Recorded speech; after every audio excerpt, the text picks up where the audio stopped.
जी viewers, grill fish बनाने के लिए हमें चाहिए दही हस्बे ज़रूरत, लीमू का रस हस्बे ज़रूरत, फ़िश मसाला हस्बे ज़रूरत, पिसी हुई अजवाइन हस्बे ज़रूरत और अदरक लहसुन का पेस्ट, इसको भी हम हस्बे ज़रूरत ही इस्तेमाल करेंगे।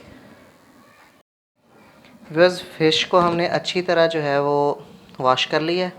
इसको पहले नमक लगा हुआ था और कट मैंने वहीं से लगवा लिए थे। तो इसको हम मसाला लगाएंगे और मैरिनेट करके रखेंगे। अदरक लहसुन का पेस्ट और फ़िश मसाला हस्बे ज़रूरत, इसको शामिल कर देते हैं।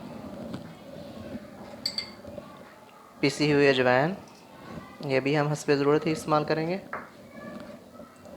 और लीमू का रस, ये तकरीबन 4 खाने के चम्मच मैं ले रहा हूँ इसमें। और अब इसमें शामिल करेंगे हम दही।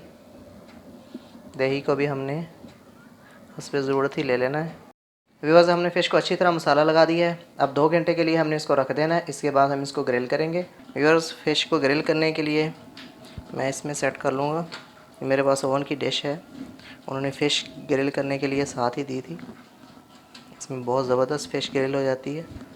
बस मैंने ओवन की डिश में फ़िश ग्रिल करने के लिए सेट कर ली है।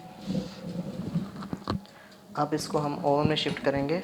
इसको ऐसे हमने लॉक कर लेना है। उसके बाद हमने इसको ओवन में शिफ्ट कर देना है तकरीबन 20-25 मिनट के लिए। इस फ़िश को मैंने ओवन में सेट कर दिया है ग्रिल होने के लिए। ये तकरीबन 20 से 25 मिनट लगेंगे।